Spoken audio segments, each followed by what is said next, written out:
Hello everybody. So in this video we are going to take a look at my Bounty Builder 109 run stream highlights, and we are going to try to analyze. I don't think we're going to show any sims for this one, so let's just dive into interesting spot over here to jam.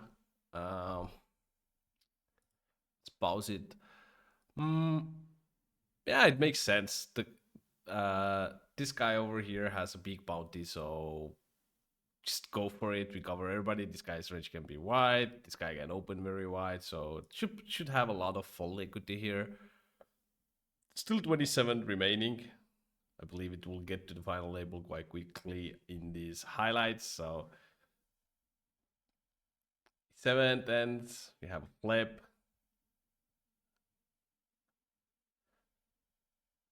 So did win a bigger one on the river. That's nice. Over here, pretty easy call. I don't think we want to do anything else. You can arguably not go ahead and make calls in these spots if we would think like he's never bluffing. But even if he's not bluffing too much, it's like his value range is we're gonna do decently wide with value range if he expands that. And still, it's like 9 out of 16. So I think calling will be main play. I don't mind some mixing in some it can get very awkward with raises, so it's a really good card for imposition range over here. Obviously, I would assume he should be barreling quite a bit. I could block this, I guess. I think mostly this line will go check check because imposition player will have ace highs. Yeah, I'm trying to get just called by ace king, ace 10, I guess. The problem over here is you can still have like eights, nines, tens, and we will get called by those as well, most likely. So I'm not a big fan of that bet there. I think just check and hope he checks back. So now we 10 out of 12. We defend the big blind, going for a check raise. It's fine. Don't mind the call either. We can give up. We can definitely give up. In these type of cases, I think I kind of like to give it up. I kind of want the English player to have ace here, right? So once I have ace, because I'm gonna have like 5-3, 6-5 type of hands quite often here, I can barrel these. Third card did not improve our range for like. I'm not going to have like any 8x pretty much to check raise. Wow, I'm just running it. One way to go. I don't mind mind it on the river, but I think like turn probably kind of whatever. It's not easy to bluff with being covered and having like decent bounty. Actually, based on the other people, we might have like a lower end bounty. So limp pot over here. Should probably ISO to get it in pre though. Can't really fold here. Need to defend very wide. Obviously, going to go ahead and call. We have showdown value. Give up. Look how happy I am, huh? So obviously you hope for a jam from our position player here with the nuts. I think we can only jam, and I'm not a big fan of this. It's like doesn't really make too much sense. The problem over here, like the reason why I'm very likely to bet smaller there is that I still want to value bet jack. Probably don't want to jam, but like I'm not going to get caught by like it's very difficult to get calls in on that line those lines. I kind of feel people just like very weak in general there. Well, flopping the world here, so small bet here. I think I want to have much of a checking. Actually, with 5 out of 10 against the bigger stack, I'm most likely supposed to have a checking range. Could go continue betting. I don't mind checking either. Small size, that's fine. I'm not going to have too many flushes over there. Like our position should have probably more flushes, especially if the outer position doesn't check raise. So now we're on the final table. Uh, Obviously, gonna have to run this one into aces. Obviously, look at me, very happy, eh? Obviously, you will be happy if you hit that flop against aces. Got the bounty. All the bounties are kind of similar. There's one guy with a bigger bounty. It does matter, so in final levels as well. So the bigger your bounty, the looser you can play in general. So over here you get to have a calling range with these stacks with PKOs. I think that makes sense. Without bounties, you can still call though. I don't think I'm gonna have much of a leading range on the turn here because I don't really have 8x. Even though yeah, I have like 10-8, 9-8, 8-7, like suited combos only. Like I guess like some suited 8-6, King 8 suited.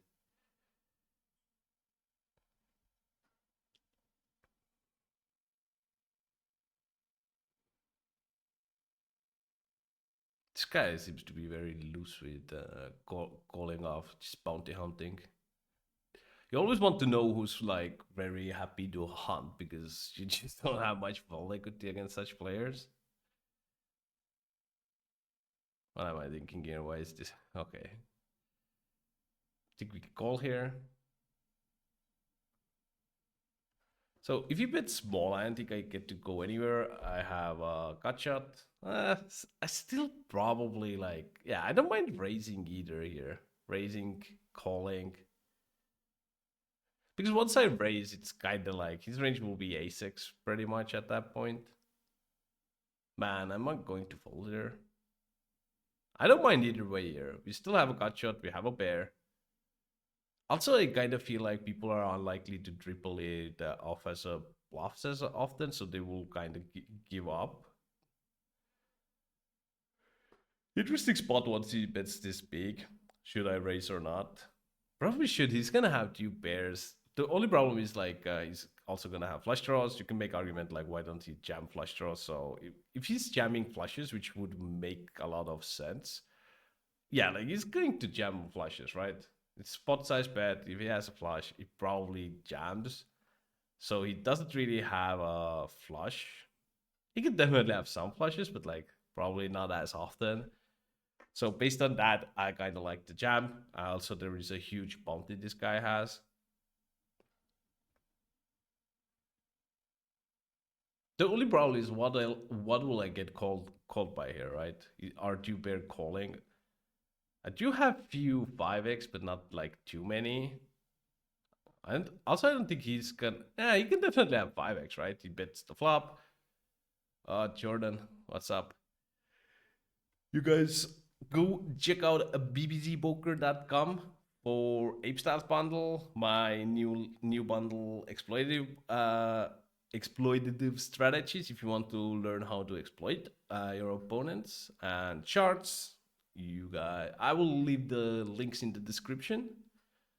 Why is it this long? Hey, I want to see what happens. I want to see what happens. This is 70-minute video, so our video will be around the same time. I'm not planning on pausing too much, but yeah, that is still interesting. Like the only problem is like, what is he going to call that I really beat? Then again, what am I really going to like?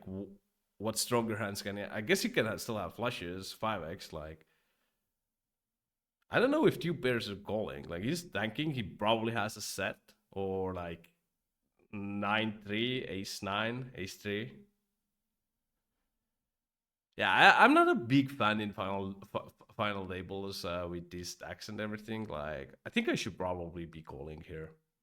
I just can't see like him calling off with much. Let's sure sometimes, but like for the most part, I think I'm just going to get called by better, and he's never folding straight, right?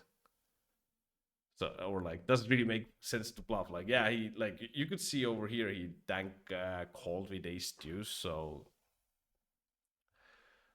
Yeah, I'm not a big fan of that jam bank because it's kind of weird spot. So with revetting, quite normal.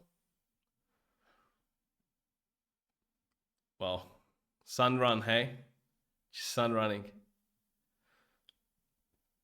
very nice.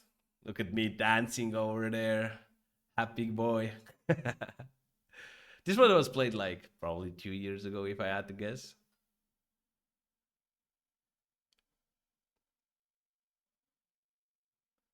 So I would just all in, just put pressure. Ugh, sucks that he wakes up with that. We still have a big lead here, so we defend. Supposed to be probably sizing up here a little. With ICM, you don't really see that much sizing up, but he still probably needs to do. Can have a leading range. I don't mind leading this. So whenever it bears, it's like I have 6x, you kind of don't. Like he can still have a little bit, but whenever it's a middling bear, we do get lead. I don't mind checking king 4. It's not like I'm going to lead my range. I don't even mind like block betting, like 1.5 peaks, something like that. I don't think it was much of a thing like a few years ago though. Like people didn't use that. Yeah, the river goal is kind of whatever. I think it matters too much. If somebody is not finding the bluffs though, you need to fold. Flopping flush draw, turning a flush. So that makes a lot of sense here. You can arguably bet small still as well. It's probably 2/3 over here, so in position can have all the nut flushes, right? It's probably fine to pot it. In general, when in position has a lot of flushes, you can still have some boats and stuff. You kind of want to like size down because in position player has a lot of not like high equity hands over there. So over here, okay,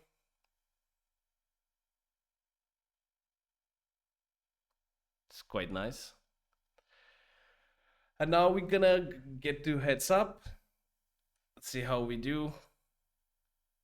Good luck, good luck.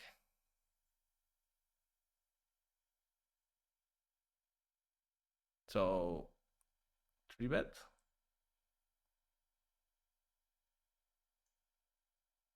I always like the first hand if somebody raises. Whenever I have a chance, I like to 3 bet, set the dome for heads up, so to speak. Yeah, a little bit bigger makes sense here with the stack depth. Very easy to call against 3 bets. Bet small probably.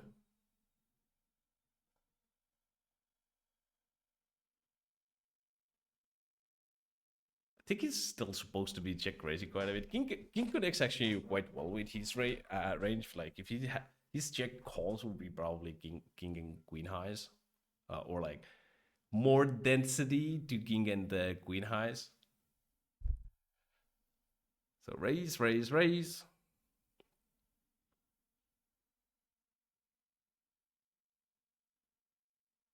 Ooh, I'm not sure. Probably still need to call. It's quite on the smaller side.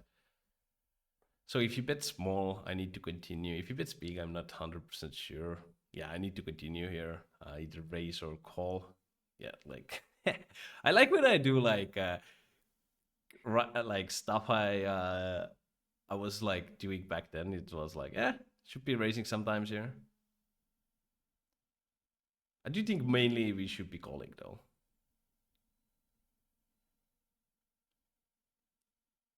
Damn. Not that happy with that one, eh? Young Pugagat putting in the work.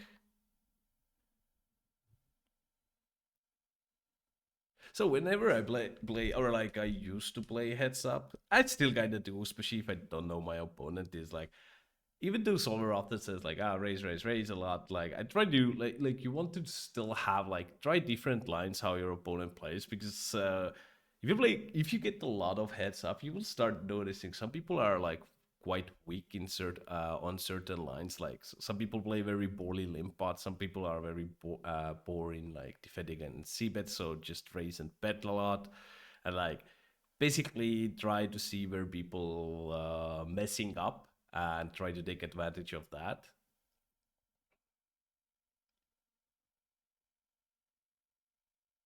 Not a great turn. I should probably still jam. The whole idea with this would be he's not really supposed to have too many queen x, and like if he has a queen, even if I check, I will get the money in, right? It's not like I will get away. He's still going to have like eights, nine, uh, yeah, sevens, eights, nines, tens. Like probably not like nines, tens, eights. Probably still will get it in pre. Like yeah, I'm not going to fold here. Seems ridiculous. Wow, he had kings. Wow. Well, that was a fun one. That was a fun one. So if you guys like this, make sure you guys subscribe, like the video, let me know, because the plan for me is to go through a lot more of my highlights, and I try to analyze. I will prepare some of the sims with PKOs. It's not as simple as like you need the payouts and all of that, but with pre-outs we're definitely going to take a look at sims. So if you guys are interested in more of like coaching stuff, definitely make sure you guys subscribe, because I will be posting a lot of content regarding to that. So thanks everybody who's watching, and I'll see you on the next one. Cheers.